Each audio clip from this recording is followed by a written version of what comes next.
Hai ma'am, ngasido ayuk ngata khoi chopa chatken loisalibako. Khoi chop chapase aye ngasa ayukto khara ngatang nganna hawalakpa machinjak nga poche nga gi machinjak semado namje utsirain taramane adubu thabakse dum manam tawjabado sonde chatlase khotlase mayamdo haw tawsilakko. Nangadreba ado hojiksumu gari tongmane ko poche pai mayamsina video sina phang khangdreba. Dai matek namake aduga Palap jengminase hojiksu lambi chapase bap tararo horen patang namage pat khoi patane kon chatise loktak da adu yai thaujilaga thang karang adai odene sobudise adu horen ai video da matek namage hojik mayam ngaina lere chalage horen khoine wayuni ni machinjak ngagi machinjak tolong porapnya siji Tole jum lagi tole pa waru ngawraga machinjak hapakan si ka thadaraga duga tawbani sisi makada machinjak thadabani sisi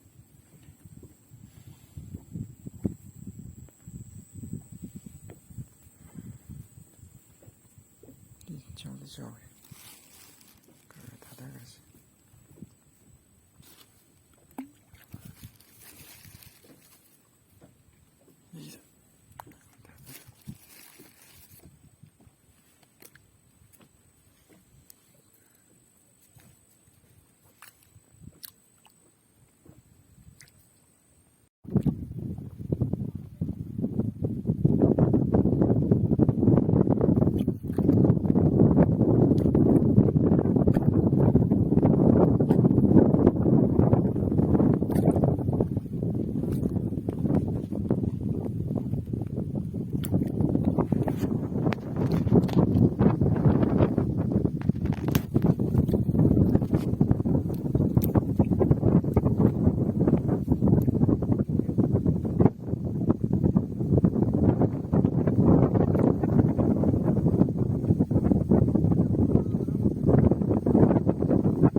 Son untuk jangan ni,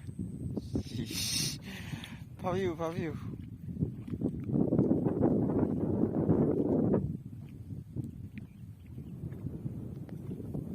Ini dah agak kocok begini,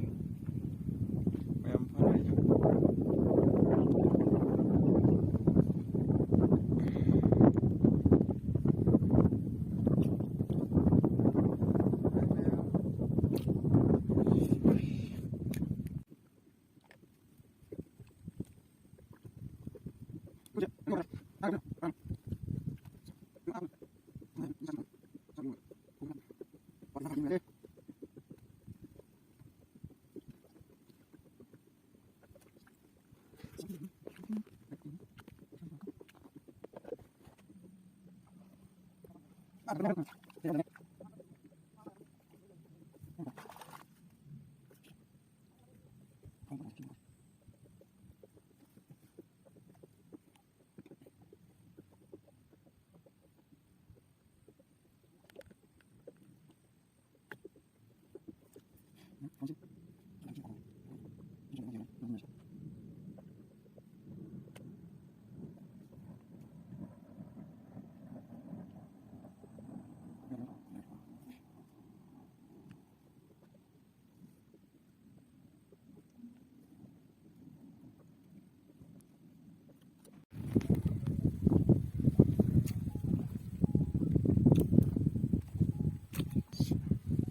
ꯏꯁꯤꯡꯁꯤ ꯂꯨꯃꯟꯗꯅ ꯊꯥꯗꯕꯒ ꯌꯧꯕ ꯉꯝꯗ꯭ꯔꯦꯗ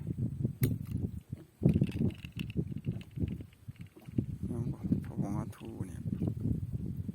ꯐꯕꯣꯡ ꯉꯥꯊꯨꯕ ꯍꯥꯏꯁꯤ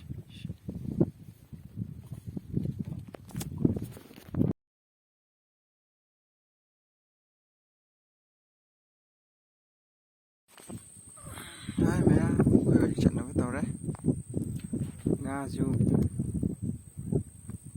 ꯆꯠꯂꯝꯗꯥꯏꯁꯤꯗ ꯐꯖꯅ ꯈꯞꯆꯤꯜꯂꯛꯄ ꯇꯧꯔꯤꯁꯦ ꯃꯌꯥꯝ ꯂꯣꯏꯁꯤꯟꯅꯈ꯭ꯔꯦ ꯆꯠꯅꯕ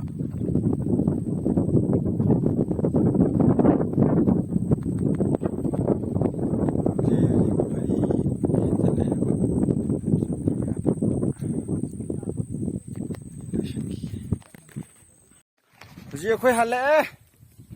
ꯂꯣꯛꯇꯥꯛ ꯄꯥꯠꯇ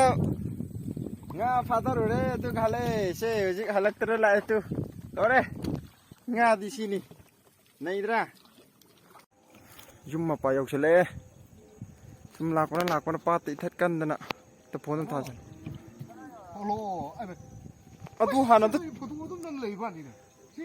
ꯑꯗꯨ ꯌꯧꯔꯦ ꯁꯤ ꯆꯪꯉꯛꯑ ꯃꯄꯥꯁꯤꯗꯕꯨ ꯀꯔꯤꯅꯣꯅꯦ ꯌꯧꯔꯦ ꯑꯩꯈꯣꯏ ꯌꯧꯔꯦ ꯑꯝꯇ ꯉꯥꯏꯈꯣ ꯌꯨꯝ ꯌꯧꯔꯛꯑꯦ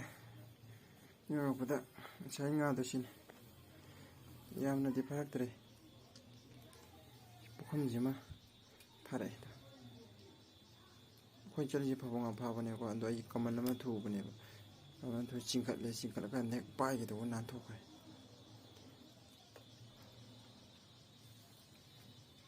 ꯁꯤꯁꯦ ꯐꯔꯛꯑꯦ ꯉꯥꯁꯦ ꯑꯩꯅ ꯈꯟꯕꯗ